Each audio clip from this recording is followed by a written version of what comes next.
News Tonight, Sunday. Christmas is a time for giving gifts. We give to our family, our friends, our co-workers, even the boss. But a gift to strangers can be the most rewarding.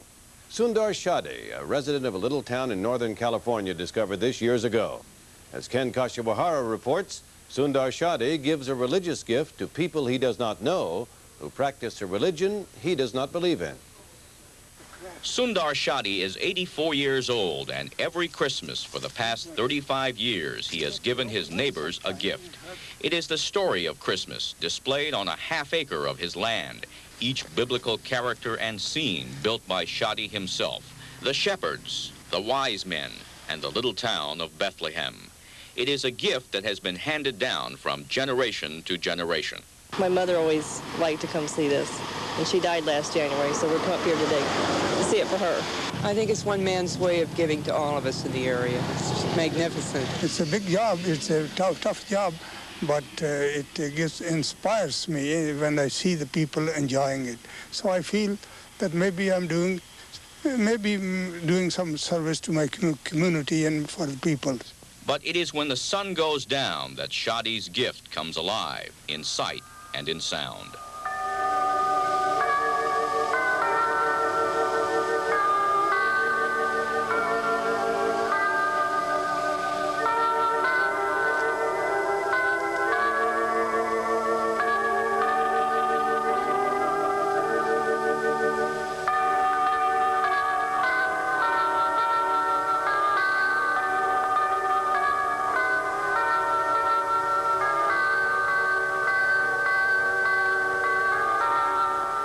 Like the wise men drawn to the star over Bethlehem, residents from all over Northern California are drawn to Sundar Shadi's Christian Christmas.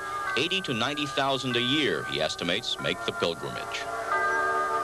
Sundar Shadi says he is not as strong as he used to be, but says as long as his health holds up, he will continue to give his neighbors the spirit of Christmas.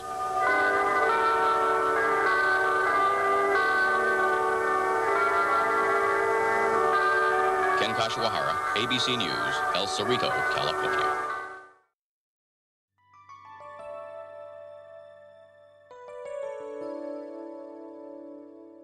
About 20 years ago, when somebody said, there are these really great Christmas decorations up in the hills in El Cerrito, and you really got to go see them.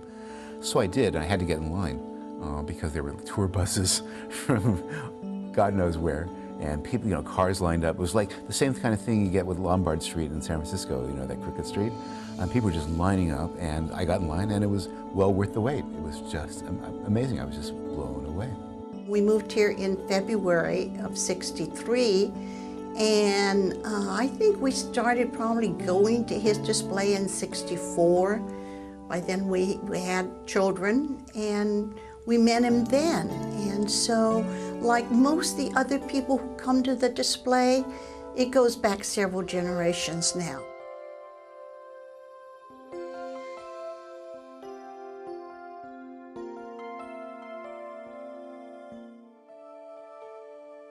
Sundar Shadi was born in India at the turn of the 20th century. He emigrated to the United States in the early part of 1921. He came with some friends, and they all came to Berkeley, and they sailed from, I don't know where in India, I'm not sure, to China, and I think it was Shanghai, but I'm not positive about that. And then they sailed across the ocean in a Chinese junk. And they were sick as dogs the whole time across. In the fall of 1921, he began his first semester at UC Berkeley. He had originally come from India to the United States to major in subtropical horticulture. He actually got here before the school year started, so he worked in the fields and went out in the country to work. And until school started, to earn some money so he could manage. And so he wanted to come and learn and go back. But then the Depression hit and he didn't go back. While attending UC Berkeley, Sundar met a young woman by the name of Dorothy Clark. They had met while studying in the university library. Dorothy and Sundar would go on to marry in September of 1934 in Carson City, Nevada.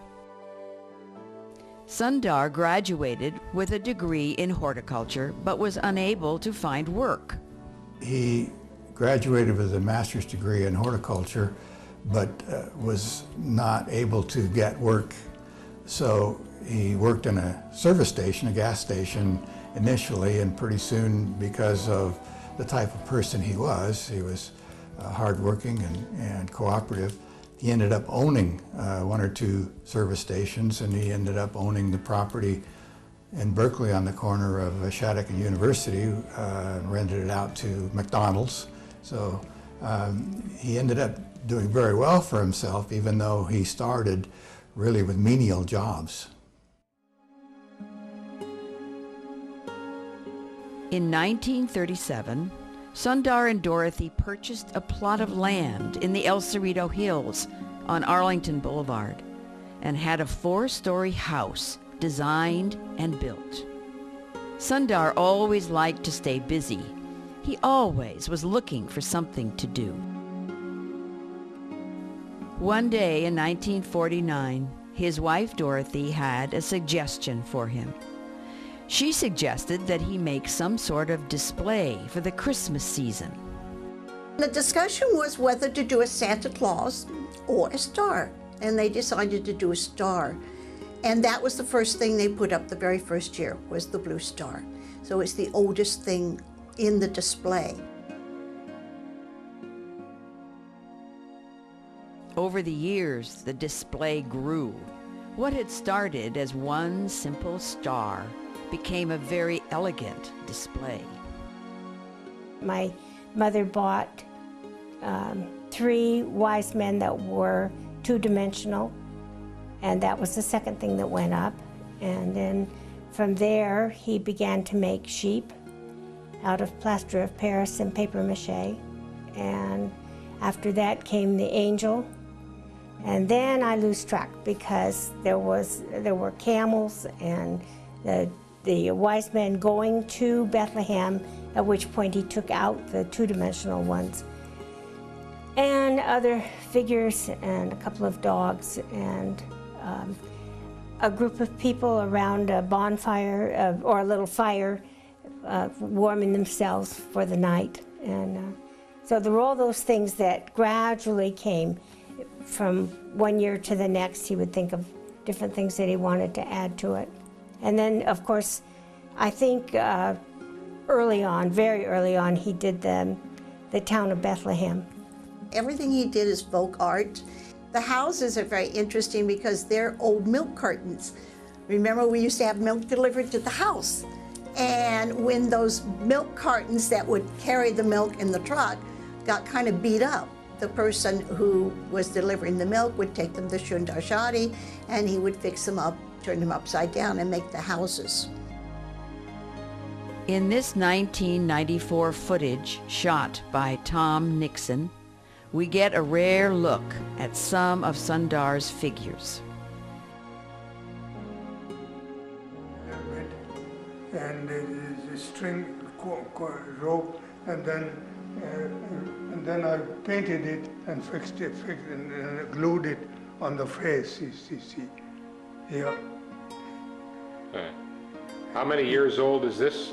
This one must be about 35, at least 35, 40 years. About 40, because last year my Christmas display was 44 years. So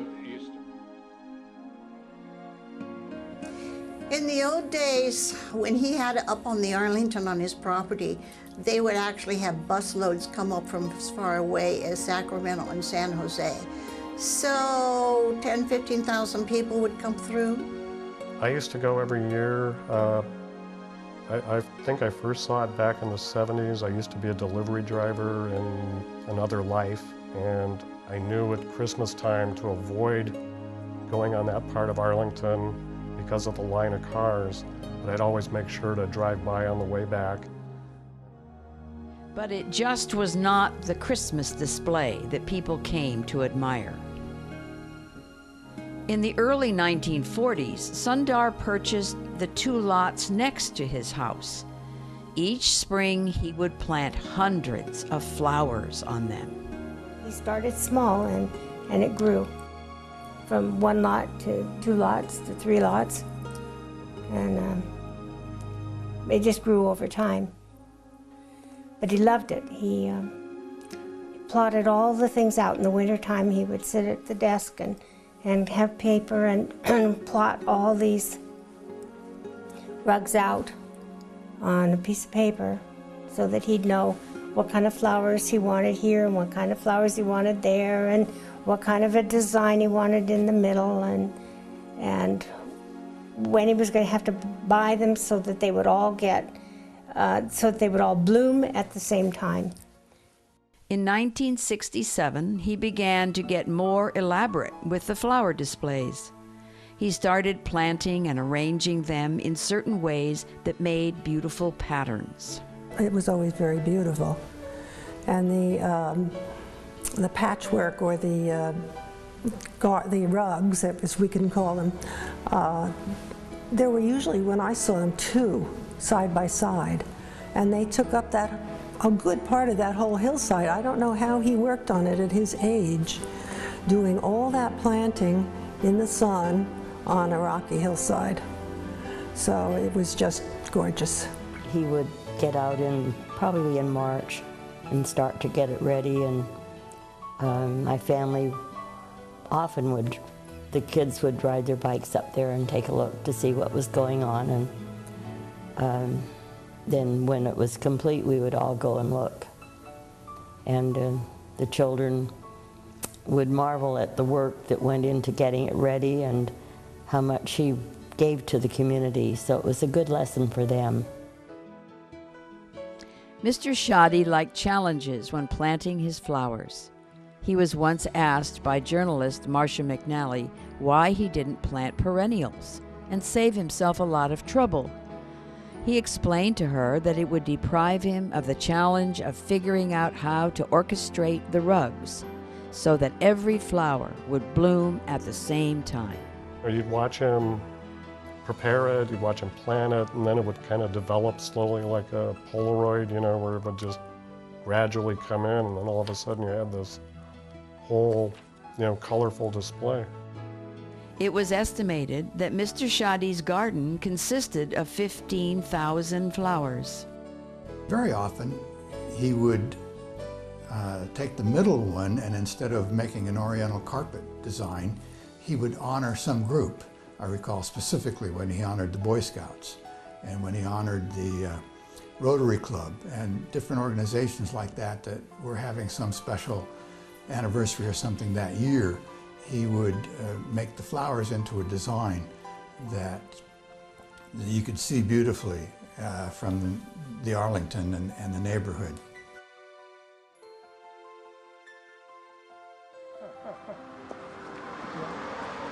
Yeah, just about a month ago, there were only maybe 1 or 2 flowers there. Then kept on more and more buds coming. And now there are no more buds. Pretty soon, all through blooming, and then they will all of them. Will hold the shape, and still will be pretty.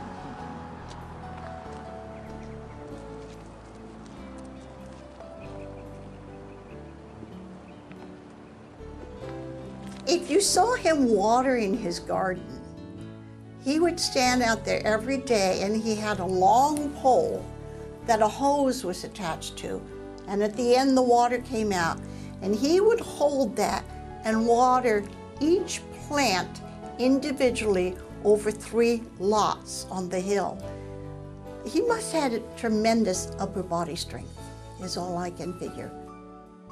In the springtime, he would host the Rotary Club at his home when the flowers were then in full bloom, and we would have tea and crumpets at his place up on the hill with his flower gardens. Sundar continued to share his elaborate flower displays with his neighbors and community until 1995. Poor eyesight eventually forced him to stop. Many times over the years, people asked Mr. Shadi why he went to all the trouble. In a newspaper article from 1990, he was quoted as saying, "See, I was enjoying my life. Nice wife, nice house, nice children. So I thought I ought to do something for the community."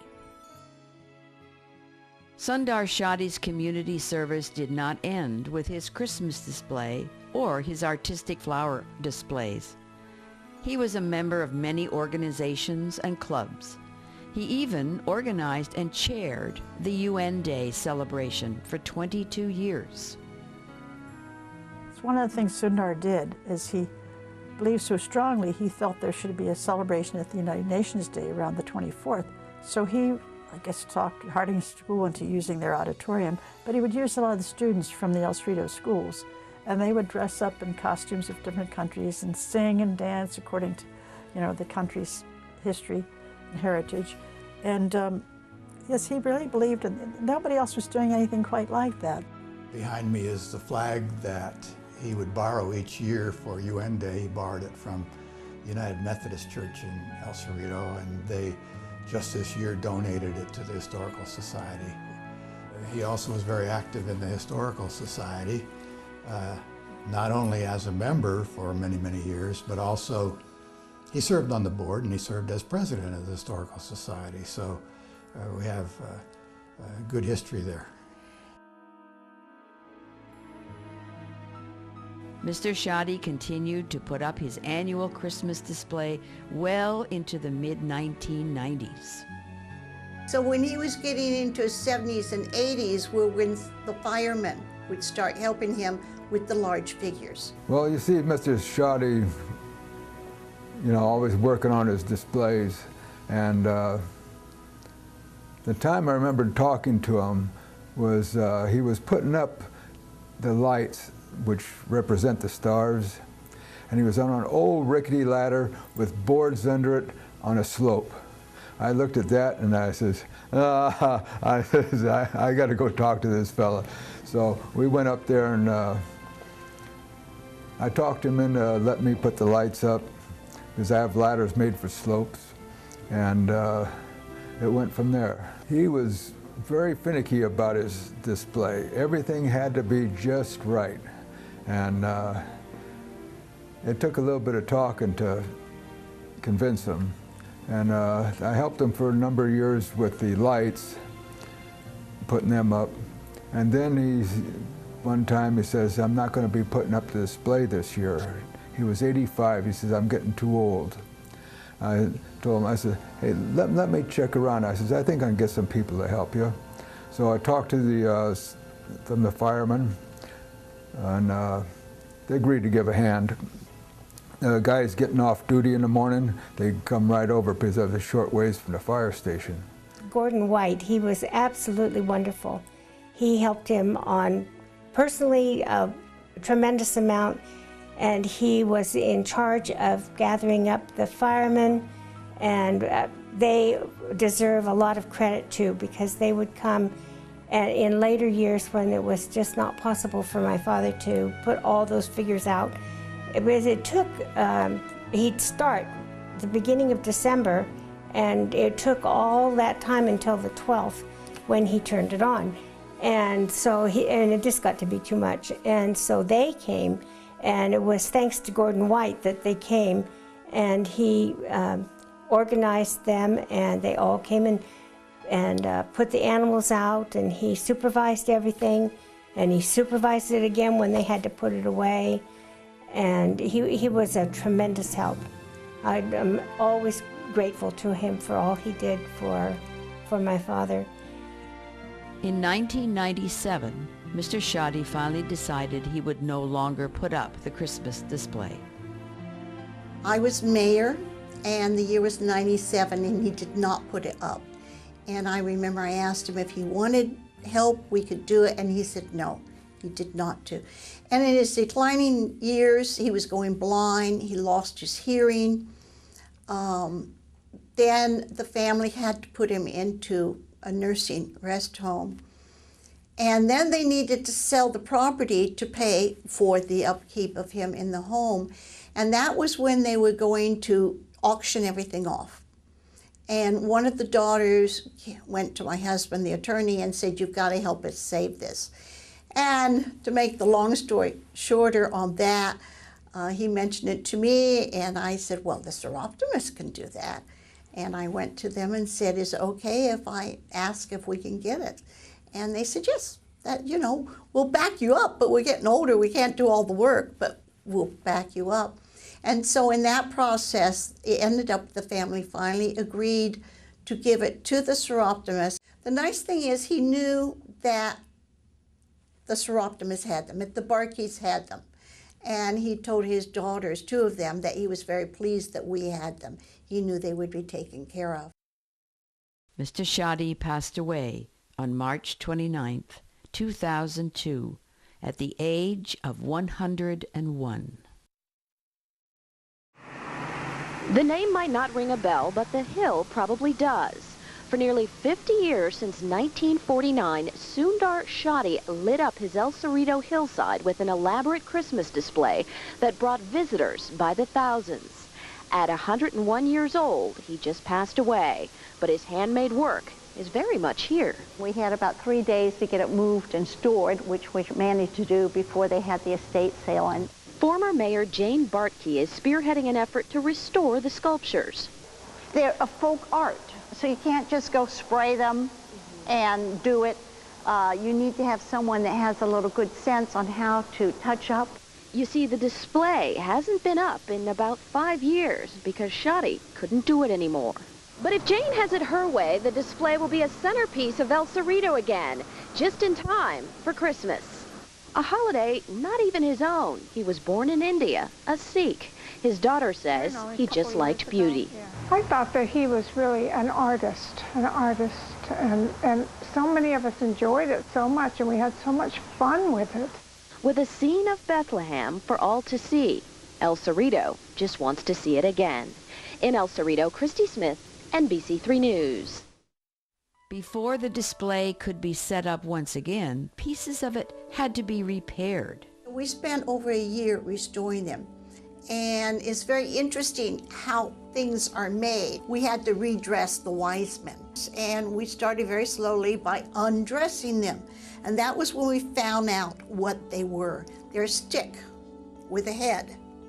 And then there's some wire that goes out with 2 hands and some wire that goes down with 2 shoes. And that's basically what they are, with a little bit of chicken wire around the chest area. And then the entire thing is wrapped with strips of cotton, like mummy. So you mummify him, build it up, and then everything is covered with plastic. Matt Hauser helped repair one of the camels as part of his Eagle Scout project. We had to get the pieces, and literally at that point, a couple of the camels that I was working on were actually in pieces. So we had pieces of leg, and even one of the necks was broken at that point. So we had to kind of take all the pieces, take them apart, and we reinforced them. Because the general material they were made out of was really strong. It was kind of plaster. So basically what we did was Mark helped me with some welding, and we welded a big steel plate into the body cavity of one, and the legs were hollow. And we ran welded rebar down the legs so that they were reinforced, and then we kind of redid the legs. We reconnected them with plaster and paper mache, or mostly plaster at that point. And then after it dried, we had to repaint it, regloss it, and do all that. So we did that for both of them. Then, of course, one of them with the neck that was broken, we had to do rebar up that as well. We had to find a place to display it, and since it was made to go up a hill with the perspective, that took some time to do too. And we found the site under the PG&E wires, which is nice because you can never build there. One of the people we couldn't do without is a retired fireman named Gordon White. And he goes out about 3 weeks before, and he does the ground preparation. He does the weeding, He gets it ready and levels it for the houses. He builds the paths.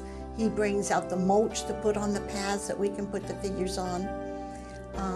Then on the actual day, there are a lot of different volunteers from the city.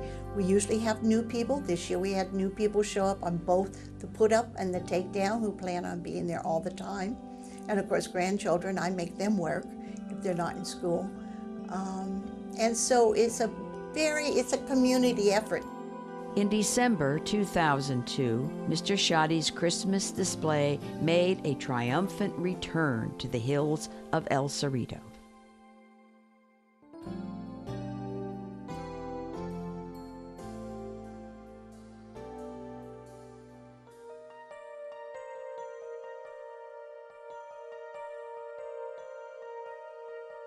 Hundreds of people still come to see it each year.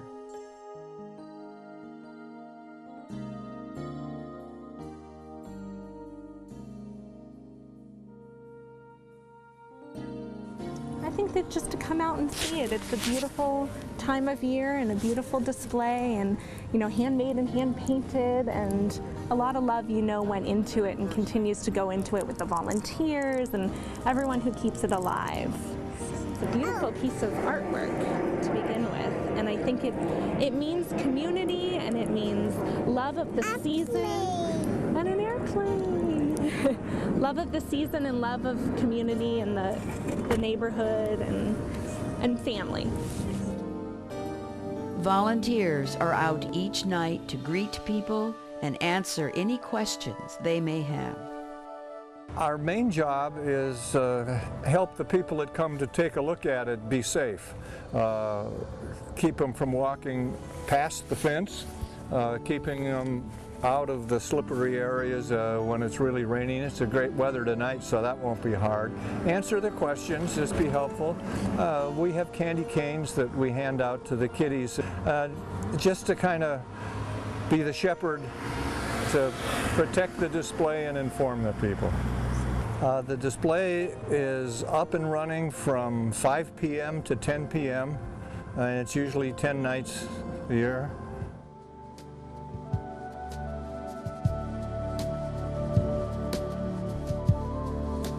I think the display is absolutely beautiful every year when we see it. It's beautiful, and every year we wonder, can we do this one more year?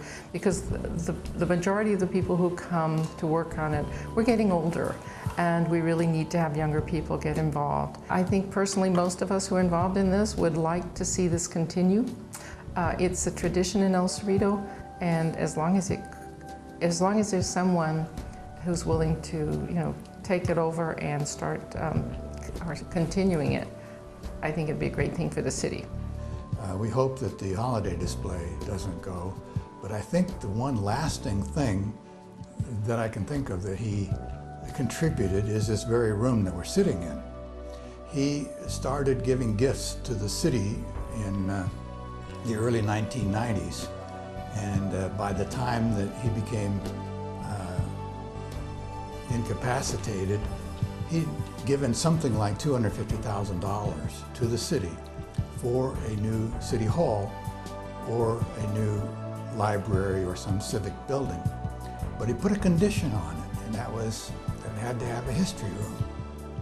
And so we are now sitting in the El Cerrito City Hall in the history room, which has been named the Dorothy and Sundar Shadi History Room.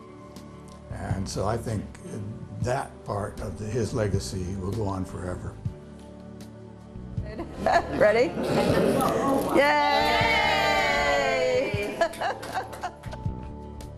The Dorothy and Sundar Shadi History Room is in City Hall, and it's a new City Hall on San Pablo Avenue at the corner of Manila. It's usually locked because we don't want people to do any damage to the valuable things that we have. But if people want to come in and do research or just to see it, if they contact an officer or director of the Historical Society, then we can arrange to allow people to come in. I think that I would say that he was quite extraordinary because he appeared to be so ordinary. he seemed like just an ordinary person if you met him and talked to him. He wasn't boastful or loud. He was always soft-spoken and polite and cooperative, and you would never get the impression that he was such a sharp businessman and so community minded as he was. So that's what I would say, is that he was extraordinary because he appeared to be so ordinary and yet he accomplished so many things. He was always giving to the community, to people. He was noted as a gardener, and because of him, the El Cerrito Garden Club, he gave money to, and they now do gardens every year and pick out a winner. He gave money for the historical room here. He loved America, the United States, and he wanted to give back to all the people in the community. So that's basically a very giving person. You know, it may seem a small thing that you created a Christmas display on your hillside, and also other displays. You created, you know, these wonderful figures on the hillside next to your home. It may seem a small thing. I think it's a very big thing.